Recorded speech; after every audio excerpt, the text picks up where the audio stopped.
You ask me if I know the epic of Sundjata, the great founder of the Mali Empire? You were right not to seek out any ordinary storyteller, for I am Kuyate, Riot of the royal family. Listen well, and I will tell you of this man, Sundjata. Sundjata was born to the second wife of the king of the Mandinka people. For the first several years of his life, he could not stand upright. A blacksmith made a sturdy iron rod so that the boy might prop himself up on it. But even that broke beneath him. Then Sundjata found a branch from the sacred baobab tree, and miraculously, he took his first steps. The king's first wife seethed with jealousy, however. She saw no reason for this feeble son of a second wife to take the throne over her own son. When the king died, she exiled Sundjata and his mother. They fled to faraway lands, but each kingdom feared the wrath of the Mandinka and would not take them. Only the Mema, far to the south, did not fear the Mandinka. They are a people of proud warriors, and among them, Sundjata learned how to hunt and fight. He left his disability behind and became as fierce and strong as a lion. Before long, he was ready to take back his rightful place on the throne. When he arrived, however, he found the Mandinka capital in flames. Soso warriors from the far north had overrun the capital on the river, slaughtered the new king and all of the royal family, and claimed the land of the Mandinka for their lord, Sumanguru. Sundjata barely escaped the raiding parties ravaging his homeland. As the only survivor with a claim to the Mandinka throne, Sundjata would never truly be safe. Sundjata knew that he had to bide his time and hide from the Soso spies until he was strong enough to strike back.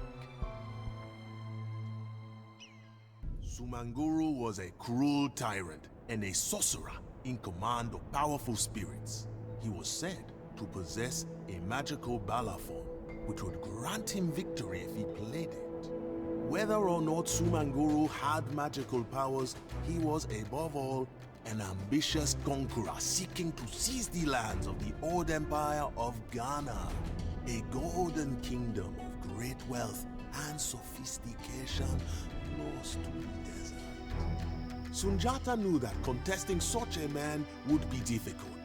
The Soso had allied with other tribes in the north, the Jollof, the Diafanu, and others who profited immensely from Soso control over the Saharan trade routes.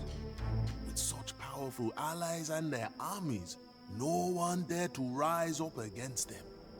Sundjata had one advantage. He was still remembered as the crippled prince of the Mandinka. As long as this was believed, the Soso would dismiss him as inconsequential and he could build his own army. To provide proof of his miraculous transformation from crippled boy to strong prince, he took up the baobab branch from his youth and began a journey. From people to people and kingdom to kingdom, he traveled to rally support and prove that he was strong enough to retake his ancestral lands from Sumanguru. Zangaran, Labe, Niger, Gabon, and Ouagadougou. One by one, the kingdoms of the south and east rallied to Sundjata. But for every king who supported the Mandinka prince, it seemed that Sumanguru conquered 3 others. As successful as Sundjata had been, his coalition could not hope to defeat the Soso just yet. Sundjata needed a better plan. A trader came to Sundjata from beyond the Sahara Desert. He had a deep, thick Arabic accent and told of great gold deposits in Sumanguru's lands. But Sumanguru did not permit the traders access to this gold. The tyrant gave his allies control over the gold and salt trades, leaving the merchants at their mercy. This trade was the flowing blood in the veins of these kingdoms. If the blood stops flowing, the body will wither. Sundjata thought about the merchant's words. The next day, he assembled a band of raiders. If trade was the blood of Sumanguro's empire, then Sundjata would drain it, just as one drains an animal after a hunt. Sundjata raided with unbridled success. With trade diverted into Mandinka lands, allegiance to Sumanguru began to waver across his empire. Sundjata put the gold he gained to good use, assuring that his people and allies profited from the new riches. He had proven himself not only an able commander, but also an able king. With his newfound successes came greater attention though. Every city in West Africa bellowed the name of Sundjata the Lion, king of the Mandinka, the king of Mali. Sumanguru could no longer afford to ignore the once crippled prince.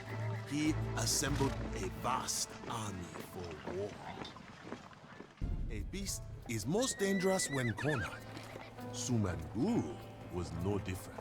He struck southward into the Mandinka heartland, where he had slaughtered Sundjata's family before.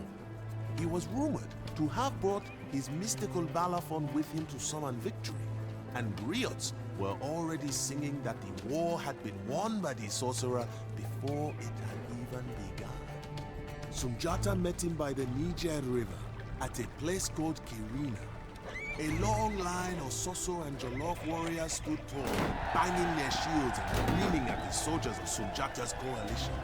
Horses and camels brought to the field of battle kicked up enough sand to shroud the sun at noon. Sumanguru himself took to the field in the dusty twilight, and Sundjata faced him from across the hot expanse. As the armies prepared to charge, the music of a balafon began to flow through the air. The decisive moment was at hand, and all of West Africa awaited the victor. The armies crashed against each other. They buckled and wrenched, bristling serpents coiling and writhing amidst the clamor of weapons and the rumble of hooves. Many times, the Malian soldiers faltered, but at critical moments, Sundjata would ride across the lines to rally his men, inspiring them to push on and prevail. At long last, the Soso onslaught slowed and their resolve began to fade. Sensing that the tide had turned, Sumanguru abandoned his men and fled into the mountains. At the sight of their leader in flight, the exhausted Soso lions collapsed. The celebrations lasted for days, with the most bountiful feasts ever seen. All the kings of the coalition gathered to proclaim Sundjata their Mansa, the king of kings. Mali had become an empire, and Sundjata its emperor. Mali now dominated the land on both sides of the great Niger River. Mansa Sundjata reigned freely from the gold mines of Bambouk to the city of Gao, but more was needed to stabilize the empire. Sumanguru fled to his stronghold of Kumbi Saleh, still wreaking havoc wherever he could. As long as he lived, he would be a threat to the peace of the realm. Sundjata called upon his men once again and began a long siege of the mighty Soso capital and former seat of the Ghana Empire.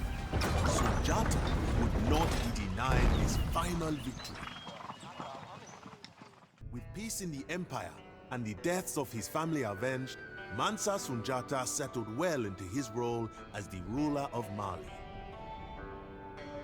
In peace, he was as effective an emperor as he was in war, building markets and monuments across his lands. He was a model for all emperors to follow, making his country a center of learning and culture at the edge of the Sahara. And so I remain to tell his story. Balafaseke Kuyate is my name. His humble family historian, a griot of superb bloodline and patronage. And this is Sumanguru's balafon, which I stole before the battle at Kirina and played that day to inspire the victory of Sundjata.